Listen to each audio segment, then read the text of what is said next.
Sa iba pang mga balita, matapos ang 2 taong pagtatago sa batas sa Timor-Leste o sa Pilipinas, nakatakdang i-deport pabalik ng Pilipinas si dating Negros Oriental Congressman Arnulfo Arnie Teves. Ayon sa kanilang Interior Ministry, maliban sa banta si Teves sa kanilang pambansang seguridad, nadudungisan din ang reputasyon ng kanilang bansa bilang taguan ng mga pugante. Una sa balitang yan, si Dustin Bayog.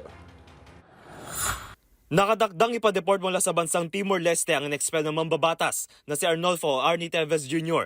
na itinuturong mastermind sa pagpatay sa Negros Oriental Governor na si Roel Degamo. Sa inilabas na pahayag ng pamahalaan ng Timor-Leste, sinasabi nitong banta sa pambansang seguridad at interes kung mananatili pa ito sa kanilang bansa na isa rin daw disruptive factor sa relasyon nito at ng Pilipinas.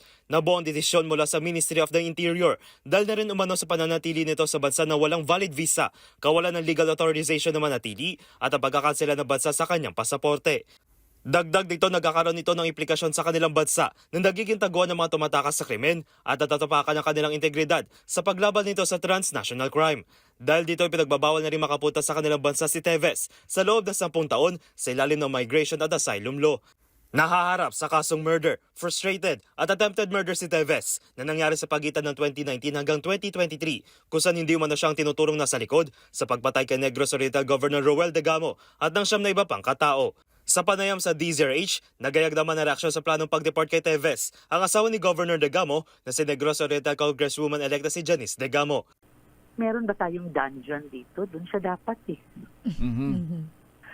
Talagang yun naman sanang a taste of how it feels doon sa mga ginawa niya. Yun bang after being there, magiging remorseful siya sa mga nagawa niya, magiging regretful siya sa mga ginawa niya. Yung ganung prison dapat, hindi yung buhay mayaman sa loob ng jail. And that is what we want to really happen. Samantala, bobo naman ng Department of Justice o DOJ ng Joint Team na sila mangunguna sa pakikipagtulungan sa Timor-Leste government para sa isasagawang deportation kay Teves. Para sa MBC TV Network News, ito si Dustin Bayog ng DZRH TV. Una sa Pilipinas, una sa Pilipino.